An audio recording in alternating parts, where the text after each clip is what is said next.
Sun Politique, les élus de la région ont la parole. Agathe Petit.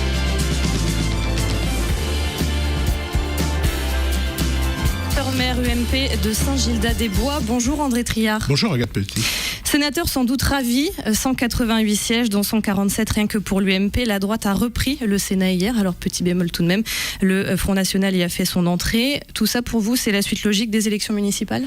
C'est la suite des élections municipales et en plus c'était la mauvaise série pour nous parce que les municipales vont avoir une influence sur cette élection, elles l'ont eu, mais encore plus sur l'élection de 2017 puisque là nous avions une représentation faible.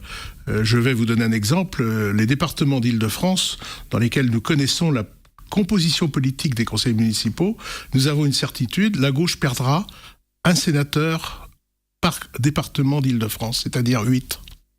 Donc c'est plutôt bon signe pour vous. C'est un retour à une chose normale.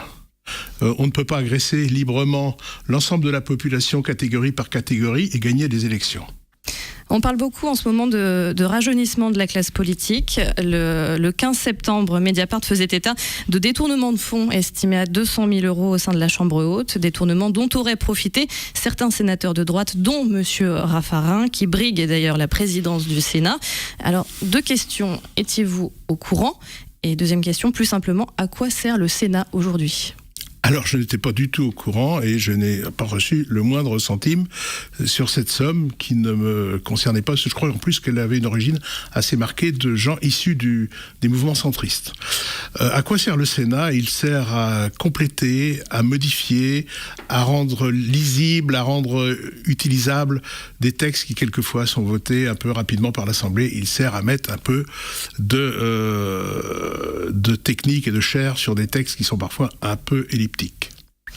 Vous êtes secrétaire de la commission permanente Affaires étrangères, Défense et Forces armées. Est-ce que vous soutenez intégralement l'action du gouvernement français en Irak ? Je vais vous répondre d'une autre façon. Mes fonctions m'ont amené à voir en non flouté l'ensemble des assassinats qui ont été faits contre les otages. Et là, vous voyez que vous devez combattre le mal. Il n'y a pas de solution. Mmh. Vous avez vu la vidéo Pas celle de notre compatriote, j'ai vu les trois autres. J'ai vu les trois autres et je vous assure que je n'ai plus envie d'en voir du tout et je n'avais jamais eu envie d'en voir, mais mes fonctions m'amènent à les voir. Le deuxième problème qu'il y a, c'est qu'on est face à un groupe qui peut créer des dégâts énormes si on a une fusion entre les différents mouvements dans l'ensemble de l'Afrique, du Moyen-Orient, voire même d'Asie. Et en plus, ils sont financés. Il y a 2 ou 3 pays qui ont une attitude un peu bizarre. Il faut qu'on éclaircisse. Et puis, ils ont pillé la banque de Mossoul. Ils ont fait un certain nombre de choses. Ils sont riches. Et en plus, ils ont du matériel que les Américains leur ont donné pour combattre Bachar el-Assad. Et aujourd'hui, nous sommes dans le même camp que Bachar el-Assad, ce qui est quand même totalement invraisemblable. Mmh. Donc la réponse est oui. Vous soutenez la réponse est oui. Et ils sont 30 000. Et il faut qu'ils soient mis hors d'état de nuire. Nous nous occupons plutôt de leur matériel que de leur destruction de personnes, mais il ne faut pas qu'ils aient de moyens logistiques. Vous avez signé l'appel 44, c'est un document officiel de soutien des élus de Loire-Atlantique à Nicolas Sarkozy pour la présidence de l'UMP. Pour vous, c'est encore le candidat idéal pour 2017 ? Alors ça, c'est un autre sujet. Oui, non. On sait très bien que par extension... Je n'ai pas fini. Oui. Le mouvement UMP s'est retrouvé par la défaillance de certains responsables, je le dis crûment, dans une impasse financière, dans une impasse d'image, dans des choses qui ne sont pas de ma culture. Vous pensez qu'une affaire comme Big Malion n'est pas du tout une affaire qui me convienne. Le PS a eu des turpitudes encore pires, je ne rappellerai pas, mais enfin, tout ça n'est pas glorieux, c'est pas du tout ça la politique. Qui vous pensez ? Le PS, vous recommencez avec Urbain et puis vous remontez et vous allez voir du côté de Marseille ce qui se passe au Conseil Général. Je vous donne quelques exemples comme ça et j'en ai d'autres en réserve et vous avez, c'est impressionnant. Mais c'est pas ça la culture. La politique, elle est au service du citoyen, du groupe de citoyens, des activités. Elle n'est pas dans se servir. Nous avons par nos indemnités les moyens de vivre. Si nous avions d'autres problèmes de carrière à faire, moi je serais resté vétérinaire d'abord. Et puis il y a d'autres moyens dans le business de gagner sa vie autrement et sur lesquels personne n'a rien à juger. Quand on est politique, on accepte de vivre avec les indemnités dont on dispose. Et donc Nicolas Sarkozy ? Nicolas Sarkozy, parce qu'il faut réorganiser le mouvement, parce qu'il faut créer une dynamique. Et c'est un homme dont on peut penser ce qu'on veut, mais il a la pêche. Et pourtant, vous êtes, on peut le dire comme ça, de la vieille école. En quoi est-ce qu'il est plus crédible aujourd'hui, plus légitime qu'un Juppé ou qu'un Fillon ? Parce que c'est lui. Très bien. Alors vous venez de le dire, votre profession initiale, c'est docteur vétérinaire. Les vétérinaires qui sont une profession réglementée au même titre que les huissiers, les pharmaciens, et qui sont donc également dans le viseur de Bercy depuis la remise de ce rapport juste avant l'été. On leur reproche en gros de gagner trop facilement. Quel regard est-ce que vous portez sur ce projet de libéralisation de la profession ? On va nuire aux vétérinaires ruraux parce qu'on constate trop de bénéfices chez les vétérinaires qui s'occupent uniquement de chiens et de chats. C'est à peu près ça. Les vétérinaires citadins, donc. Oui, j'ai un camarade de promotion qui est resté un de mes grands copains. Je suis sorti d'Alfort en 70, donc ça fait déjà un certain temps. Et un de mes meilleurs copains de promo était vétérinaire à Neuilly. Nous n'avons pas fait la même carrière, nous n'avons pas les mêmes biens aujourd'hui, mais ça reste mon ami. Par contre, moi, pendant 31 ans, j'ai assuré, en plus de mon travail de jour, une nuit sur 3 et un week-end sur 3, sans regarder. Et il était légitime que j'ai un salaire convenable, ou alors ça n'est plus la peine de travailler. Donc en gros, il faudrait légiférer, mais pas au cas par cas, mais en... Il faut arrêter d'agresser la population. D'abord, les vétérinaires ne sont pas une profession protégée, puisque la liberté d'installation existe à la différence des pharmaciens ou des notaires. Nous avons une totale liberté d'installation, c'est une profession à numerus clausus. Ensuite, il y a des dispositions réglementaires qui ont été données parce que le vétérinaire aussi, en rural, et même en canine, mais moins, une action de vétérinaire sanitaire, c'est-à-dire de représentant de l'État. Nous avons des fonctions importantes qui ne peuvent pas être déléguées à n'importe qui. Le diplôme existe quand même, la compétence existe. Voilà, je pense qu'il y a une agression, comme il y a eu, j'ai entendu ce matin, un projet de diminuer les prestations pour les jeunes enfants, pour la naissance du deuxième enfant. Eh bien, c'est une agression. Ce sont des agressions, et c'est comme ça qu'on perd les élections, et c'est tout le bien que je souhaite aux socialistes. Autre sujet sur lequel vous soutenez le gouvernement actuel, Notre-Dame-des-Landes. Est-ce que vous arrivez à y voir clair, vous, dans ce dossier ? On a l'impression que l'opposition locale y croit davantage que la majorité aujourd'hui. Écoutez, la responsabilité de l'ancien maire de Nantes est totale dans cette affaire. Il a eu tous les moyens de traiter la question, il ne l'a pas fait. Il a fait une commission dite du dialogue qui ne servait à rien, qui n'avait aucune base légale. Il va perdre sûrement quelques avantages dans cette affaire. Je pense qu'il y aura un jour, je l'espère, quelqu'un qui pourra arrêter cette partie et dire...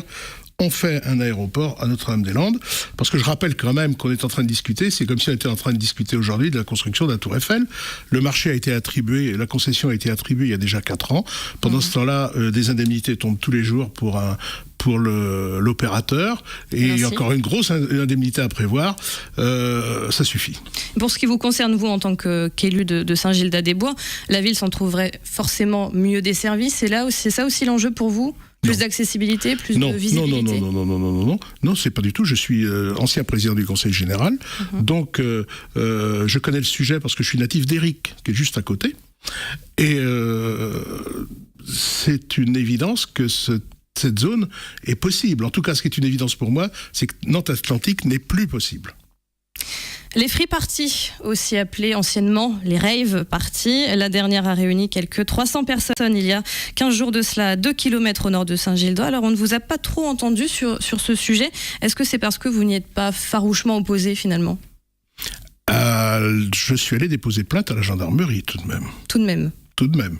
Parce que non seulement il y a eu cette free party qui a dérangé les habitants de la commune puisque c'était à proximité de l'agglo, mais en plus ils sont allés la faire dans la forêt communale. Saint-Gildas-des-Bois est une des très rares communes de Loire-Atlantique à avoir une forêt communale gérée par l'ONF avec un arrêté du préfet, et ils sont allés faire leur fête là. Donc c'est dans le but qu'ils ne recommencent pas.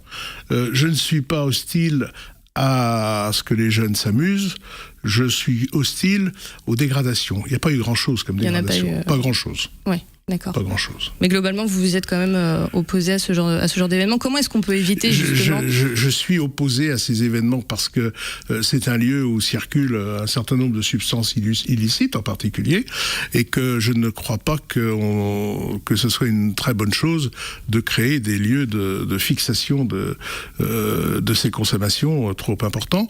Et puis, par contre, les fêtes des jeunes, il me semble que quand j'étais beaucoup plus jeune, j'en faisais aussi. tous les jeunes ont fait la fête.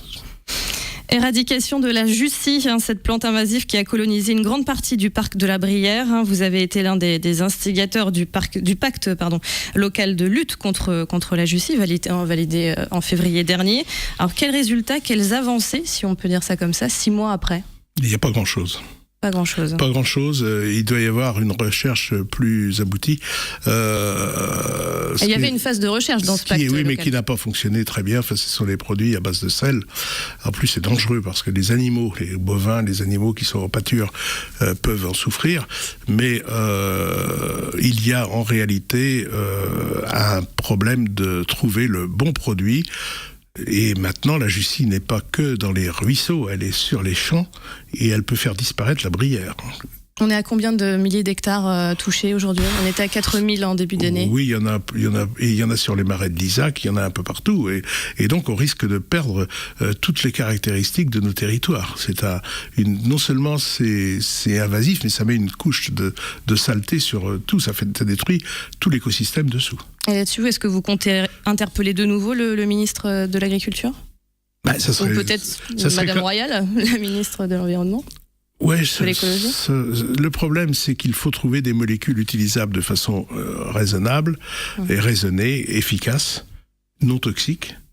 Et je pense qu'on est en panne. En tout cas, je ne fais pas confiance à Madame Royal pour découvrir une molécule. Faire face aux défis liés au vieillissement de la population, au développement des énergies renouvelables, au devenir du foncier agricole ou encore au développement de l'économie sociale et solidaire, tous ces sujets ont été soulevés par le Conseil de développement de la communauté de communes du pays de Pontchâteau-Saint-Gildas-des-Bois. Quelles sont à vous vos priorités, vous qui avez mené une liste dite rajeunie lors des dernières élections municipales ? Mes priorités, c'est le vivre ensemble. Mes priorités, ça a toujours été la volonté une fois élu, et avec mes convictions, de me mettre réellement au service de tous mes concitoyens, ce que certains n'arrivent pas à faire. Le gouvernement... A priori, ça c'est la volonté de tout maire. Oui, mais ça m'a réussi 7 fois, madame. 7 fois. Oui, je suis le plus ancien élu de Loire-Atlantique, donc je suis le seul à avoir été maire en 83. Et j'étais adjoint avant. Ça m'a réussi quand même un certain nombre de fois, c'est-à-dire que je dois appliquer ces principes. Je pense qu'il faut que chacun se souvienne qu'une fois élu, il est au service de la population de sa ville.